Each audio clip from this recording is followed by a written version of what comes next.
Assalamualaikum, dear students. Welcome to the Azim Group of Publications. I am Imradi, your chemistry teacher, and today we are going to discuss exercise of chapter number 4 from chemistry book by Azim Academy. सबसे पहले हम move करते हैं question number 4 की तरफ. Statement है what types of intermolecular forces will dominate in the following liquids. इसमें examples है जो सबसे पहले उन्होंने पूछी हुई है, दैट इज अमोनिया, उसके बाद octane, argon, propane and methanol. तो सबसे पहले हम अमोनिया के अंदर अगर डिस्कस करें तो अमोनिया के अंदर लॉन पेयर मौजूद होता है और 3 उसके अंदर बॉन्ड पेयर होते हैं. और उसका मतलब ये कि अमोनिया के अंदर हाइड्रोजन बॉन्डिंग मौजूद है. लेकिन अगर मैं बात करती हूँ ऑक्टेन की, तो ऑक्टेन का स्ट्रक्चर आपके सामने स्क्रीन पे शो हो रहा है. ऑक्टा का मतलब होता है 8, एन का मतलब है जिनमें 8 कार्बन के दरमियान अगर सिंगल बॉन्ड हो तो उसको ऑक्टेन कहते हैं. यहाँ पे 2 ऑक्टेन है, एक ऊपर की तरफ है 8 कार्बन है जबकि नीचे भी 8 कार्बन ही है. तो एक ऑक्टेन दूसरे ऑक्टेन के साथ जो बॉन्डिंग बना रहा है वो डाइपोल फोर्सेस नहीं है, क्योंकि यहाँ पे कोई पोल नहीं बन रहा. वो हाइड्रोजन बॉन्डिंग नहीं है क्योंकि यहाँ हाइड्रोजन बॉन्डिंग भी डेवलप नहीं हो रही, बल्कि यहाँ पे लंदन डिस्पर्शन फोर्सेस मौजूद हैं जो कि एक वीक तरह की फोर्सेस हैं. अगर मैं बात करती हूँ आर्गोन की, तो नेक्स्ट स्क्रीन पे आर्गोन का स्ट्रक्चर शो हो रहा है. आर्गोन एक नोबल गैसेस है और इनके दरमियान भी जो फोर्सेस है वो डाइपोल नहीं होती, हाइड्रोजन बॉन्डिंग भी नहीं होती. लेकिन हाँ, यहाँ पे भी लंदन डिस्पर्शन फोर्सेस मौजूद हैं जो कि वीक है.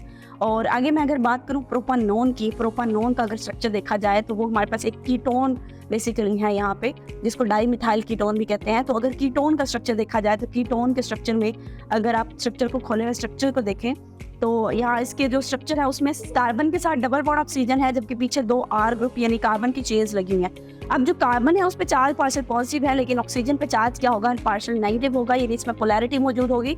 इसका ऑक्सीजन दूसरे मॉलिक्यूल्स के कार्बन के साथ जो अट्रैक्शन डेवलप करता है उस फोर्स को हम कहते हैं डाइपोल फोर्स ऑफ अट्रैक्शन. यानी एक का डाइपोल दूसरे के साथ जाके इंटरेक्शन करे और उस दौरान जो दरमियान फोर्स ऑफ अट्रैक्शन डेवलप होती है उसको कहते हैं डाइपोल फोर्स ऑफ अट्रैक्शन. 2 पोल वालों के दरमियान फोर्स ऑफ अट्रैक्शन, एक में भी 2 पॉजिटिव नेगेटिव है जबकि दूसरे में भी पॉजिटिव नेगेटिव है, लेकिन एक का नेगेटिव दूसरे के पॉजिटिव को जाके अट्रैक्ट कर रहा है. तो वो जो डॉटेड लाइन है बेसिकली वो हमारे पास डाइपोल फोर्स ऑफ अट्रैक्शन को शो कर रही है. उसके बाद अगर हम मैथनॉल को देखें जो कि एक अल्कोहल है, अल्कोहल में OH की प्रेजेंस की वजह से ये पानी के साथ हाइड्रोजन बॉन्डिंग डेवलप करने की एबिलिटी रखता है. इसलिए हम कहते हैं कि अल्कोहल्स, लोअर अल्कोहल स्पेशली, उनके अंदर OH की मौजूदगी की वजह से अल्कोहल्स के अंदर हाइड्रोजन बॉन्डिंग मौजूद होगी. तो यहाँ पे इस वक्त मैथनॉल है, तो पहला मेंबर है अल्कोहल फैमिली का, तो इसमें हाइड्रोजन बॉन्डिंग मौजूद है. इसी के साथ अगर हम बी पार्ट को देखें तो बी पार्ट में उन्होंने कहा है कि प्रोपानोल एंड ब्यूटेन, यानी एक आपके पास कीटोन है, एक आपके पास अल्कोहल है, जबकि तीसरा आपके पास एक अल्केन है.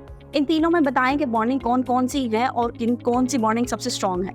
अगर मैं बात करती हूँ प्रोपानोन की, तो प्रोपानोन हमारे पास एक कीटोन है जिसमें डाइपोल मौजूद है. इसके अंदर जो फोर्स ऑफ अट्रैक्शन होगी वो डाइपोल फोर्स ऑफ अट्रैक्शन होगी.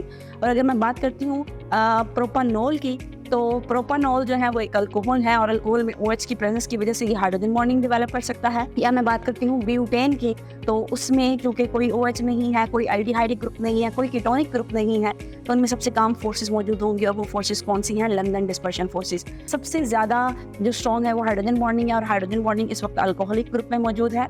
उसके बाद हमारे पास डाइपोल है जो कि हमारे पास कीटोन में मौजूद है, यानी प्रोपानोल में है. एंड लास्ट वन हमारे पास ब्यूटेन आ जाएगा. उसकी अंदर लंदन डिस्पर्शन फोर्सेस होने की वजह से उसकी जो फोर्सेस हैं वो सबसे वीक होती हैं. इसका मतलब हम ये कह सकते हैं कि उनके मेल्टिंग एंड बॉइलिंग पॉइंट में सबसे कम होंगे. उसके बाद नेक्स्ट हम अगर बात करते हैं क्वेश्चन नंबर 5 की, तो क्वेश्चन नंबर 5 में सबसे पहला पार्ट जो है, explain the following with the reason in the hydrogen bonding structure of HF. Which is the stronger bond, the shorter covalent bond or the longer hydrogen bond between the different molecule? अगर आप HF का structure देखें तो hydrogen और fluorine के दरमियान एक solid bond है जो कि कोवेलेंट बॉन्ड है, लेकिन एक हाइड्रोजन और दूसरे फ्लोरीन के दरमियान एक डॉटेड बॉन्ड भी शो हो रहा है. ये जो डॉटेड बॉन्ड है ये बेसिकली हमारे पास हाइड्रोजन बॉन्ड है. अब सवाल ये है कि ये जो सॉलिड लाइन है ये स्ट्रॉन्ग है या वो डॉटेड लाइन जो है वो स्ट्रॉन्ग है. अगर प्रॉपर आंसर इसका बुक से देख लिया जाए, hydrogen bonding structure of the HF, the molecule of HF join with each other in a zigzag manner. The solid line represents the covalent bond and the dotted line between the H and F represents the longer hydrogen bonding. And we know that the strength of the hydrogen bonding is 20 times less than as compared to covalent bond. तो जो solid bond है वो strong होगा और dotted bond हमारा weak होगा. इसी के साथ second part की तरफ move करते हैं. Second part है in a very cold winter. Fish in the garden pool owes their life to the hydrogen bonding. इसमें सवाल पूछ रहे हैं कि जब बहुत शदीद ठंड होती है, उस ठंड में जो फिशेज या लिविंग ऑर्गेनिज्म है वो पानी के नीचे कैसे सर्वाइव कर सकते हैं। तो अगर इसका आंसर बुक से देखा जाए तो during freezing water molecules arrange in a hexagonal fashion, वही बात कि हेक्सागोनल फैशन में अरेंज हो रहे होंगे, तो इनके दरमियान हाइड्रोजन बॉन्डिंग होगी। Empty spaces are created as a result, volume increase, density decrease, the frozen liquid being less dense stays at top in form of the compact layer. This layer of the ice insulates water under it for further heat loss, which stays at 4 degrees centigrade as liquid. Hence the fish can easily survive at this temperature. This is all due to the hydrogen bonding. बात वही है कि जैसे ही आप temperature decrease करते हैं, जो liquid है वो आइस के अंदर कन्वर्ट हो जाता है, और उस टाइम ये सारा काम हाइड्रोजन बॉन्डिंग की वजह से होता है। जब वो आइस में कन्वर्ट होता है तो उस दौरान एम्प्टी स्पेसेस क्रिएट हो जाती हैं, वॉल्यूम पहले से ज़्यादा ऑक्यूपाई करता है लेकिन उसकी डेंसिटी पहले से कम हो जाती है, और कम डेंस होने की वजह से वो चीज़ ऊपर फ्लोट करेगी। तो आइस ऊपर फ्लोट करती है, नीचे पानी है, वो जो आइस है वो इंसुलेटर का काम करती है और हीट लॉस नहीं होने देती, जिसकी वजह से जितने भी लिविंग ऑर्गेनिजम्स हैं वो नीचे सर्वाइव कर जाते हैं। उसी के साथ थर्ड पार्ट की तरफ मूव करते हैं। थर्ड पार्ट है water and ethanol can mix and in all the proportions. इसमें अगर इसमें बात करें एथानॉल, जो एथानॉल है, पानी और एथानॉल एक दूसरे के अंदर मिक्स हो जाते हैं क्योंकि उनके अंदर क्या मौजूद है, हाइड्रोजन बॉन्डिंग। और अगर आप इसका स्ट्रक्चर देखें तो पानी का स्ट्रक्चर मौजूद है और उसके साथ ही आपके पास एक एथानॉल का स्ट्रक्चर भी मौजूद है।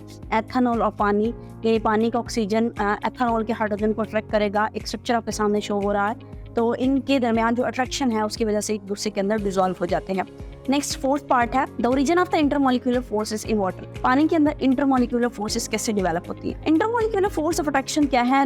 दो मॉलिक्यूल्स के दरमियान जो फोर्स ऑफ अट्रैक्शन है उसको इंटरमॉलिक्यूलर फोर्स ऑफ अट्रैक्शन कहते हैं। अगर आप एक वाटर का स्ट्रक्चर देखें तो उसमें हाइड्रोजन भी है, ऑक्सीजन भी है और दूसरी हाइड्रोजन भी है। एक हाइड्रोजन और एक ऑक्सीजन के दरमियान पोल मौजूद है और इनके दरमियान कोई ना कोई इलेक्ट्रोनेगेटिविटी डिफरेंस भी होगा। वो इलेक्ट्रोनेगेटिविटी डिफरेंस कितना होता है? 1.4 होता है। और इस इलेक्ट्रोनेगेटिविटी डिफरेंस होने की वजह से उस OH के दरमियान पोलैरिटी पैदा हो जाती है, और इस OH की पोलैरिटी की वजह से अब यहाँ पे जो मौजूद ऑक्सीजन है उसके ऊपर पार्शियल नेगेटिव चार्ज है। या नेगेटिव चार्ज होने की वजह से करीब अगर कोई भी दूसरा वाटर का मॉलिक्यूल पड़ा है तो वो उसको अट्रैक्ट करने की कोशिश करेगा, और उसके साथ जो थोड़ी देर के लिए ये वीक बॉन्डिंग डेवलप करता है, उस बॉन्डिंग को हम कहते हैं इंटरमॉलिक्यूलर फोर्स ऑफ अट्रैक्शन। तो हम कह सकते हैं कि एक के डाइपोल की वजह से किसी दूसरे में डाइपोल क्रिएट कर देना, या किसी दूसरे को अट्रैक्ट करना, इस तरह की जो फोर्सेस हैं वो हमारे पास बेसिकली यहाँ पे हाइड्रोजन बॉन्डिंग कहलाती हैं। सो आई होप कि आपको इन क्वेश्चंस की समझ आ गई होगी। आज के लिए इतना ही। अल्लाह हाफिज़।